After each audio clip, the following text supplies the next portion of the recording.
കോവിഡിനെതിരായ പോരാട്ടത്തിൽ പരാജയത്തിന്റെ കൈപ്പറിഞ്ഞവരിലും അമേരിക്ക ഒന്നാം സ്ഥാനത്ത്. ന്യൂയോർക്ക് അടക്കമുള്ള നഗരങ്ങളിൽ ഓരോ ദിവസവും മരണത്തിന് കീഴടങ്ങുന്ന രോഗികളുടെ എണ്ണം വർദ്ധിക്കുകയാണ്. തനിക്കെതിരായ വിമർശനങ്ങളുടെ മുനയൊടിക്കാനാണ് ലോകാരോഗ്യ കുറ്റപ്പെടുത്തുന്നത് എന്ന വിമർശനം ശക്തമാണ്. അമേരിക്ക ഫസ്റ്റ് എന്ന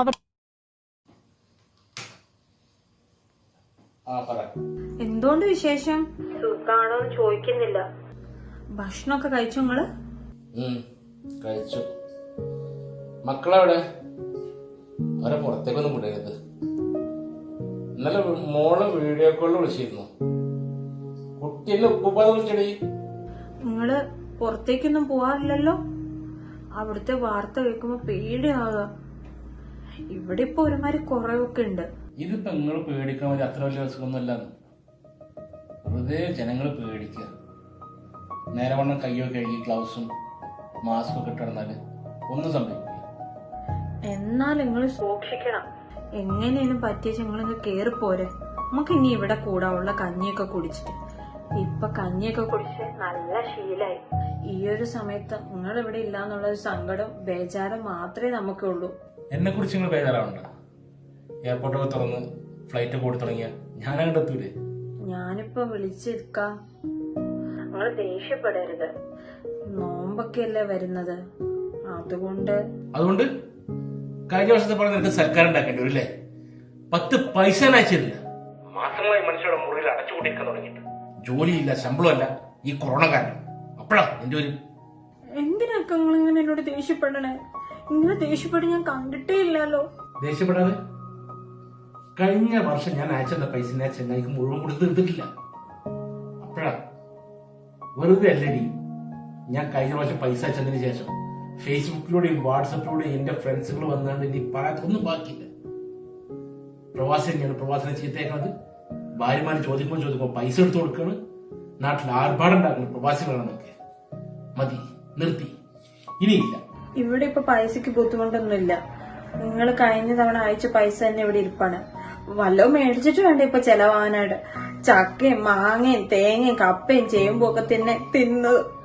ഇറച്ചിയും മീനും ഒക്കെ കഴിച്ചിട്ട് കാലം എത്രയാണെന്നറിയോ? കഴിഞ്ഞ കാലങ്ങളില് പൈസ കൊണ്ട് ദൂർത്തടിച്ചോണ്ട് ആർഭാടം കാണിച്ചോണ്ടൊക്കെ ജനങ്ങൾ ശരിക്കും പഠിക്കുന്നുണ്ട്. ഇപ്പൊ ആർക്കും കല്യാണം വേണ്ട, കുടിയിരിക്കലും വേണ്ട, കൊച്ചിനെ കാണലും വേണ്ട, മഞ്ഞള് കല്യാണവും ഇല്ല, ചുവന്ന കല്യാണവും ഇല്ല, ഒന്നും വേണ്ട. എന്നാ ഇതൊക്കെ ഒന്ന് മാറി കിട്ടാന്ന് വിചാരിച്ചിട്ട് ജനങ്ങളൊക്കെ ആകെ ഭ്രാന്ത് പിടിച്ചിരിക്കുകയാണ്. ഇതൊക്കെ കഴിഞ്ഞ കാലത്ത് കാണിച്ചു കൂട്ടിയതിനെ പഠിച്ചോൻ തന്നൊരു ശിക്ഷയാണെന്ന് എല്ലാവർക്കും ഇപ്പൊ മനസ്സിലായിട്ടുണ്ട്. നന്നായി. എന്തായാലും ഇങ്ങനെയൊരു നാട്ടിലുള്ള ആളുകൾക്ക് ബുദ്ധി വെച്ചല്ലോ, സമാധാനമായി. ശരി, ഞാൻ പിന്നെ വിളിക്കാം. വെക്കില്ല, ഞാൻ പറയാൻ വന്ന കാര്യം പറഞ്ഞില്ല.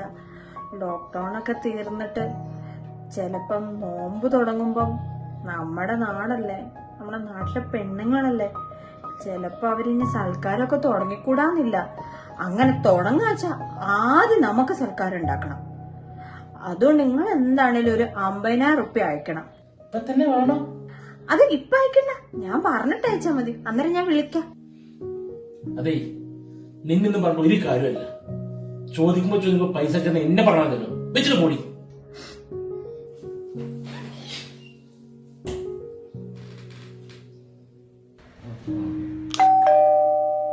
ഇനിയിപ്പോ എന്താണാവോ? ആരാ? ആ, മുത്തു. ഈ മാസ്ക് വെച്ചോണ്ട് ആളെ മനസ്സിലായില്ല കേട്ടോ. എന്ത് ഈ മാസ്കും ഗ്ലൗസും ഒക്കെ ആയിട്ട്? ഈ വാഹകനൊന്നല്ലല്ലോ.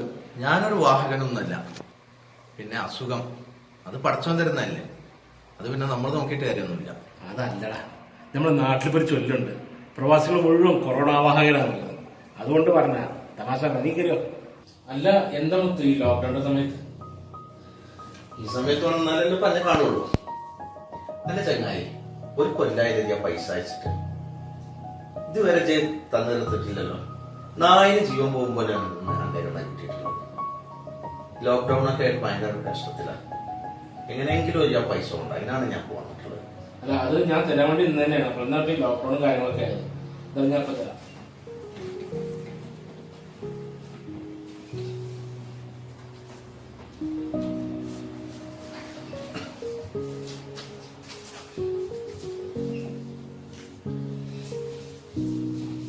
വേറെന്താ വീട്ടില്?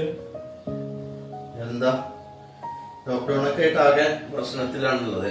കുട്ടികളൊക്കെ ശ്രദ്ധിക്കാൻ പറയുള്ളൂ. പുറത്തേക്ക് പോകണമെങ്കിൽ ശ്രദ്ധിക്കാൻ പറയുള്ളൂ കുട്ടികൾ. അല്ല, എന്താ നാട്ടിലെ വിവരം? വീട്ടിലേക്ക് വിളിച്ചിരുന്നില്ലേ? വൈഫ് വിളിച്ചിരുന്നു. ഈ ലോക്ക്ഡൌൺ ഒക്കെ കഴിഞ്ഞ ചിലപ്പോ നോമ്പ് സൽക്കാരങ്ങളൊക്കെ ഉണ്ടായി തുടങ്ങുകയാണെങ്കിൽ ആദ്യം അവൾക്ക് ഉണ്ടാക്കുന്ന പറഞ്ഞ് വിളിച്ചിരുന്നു.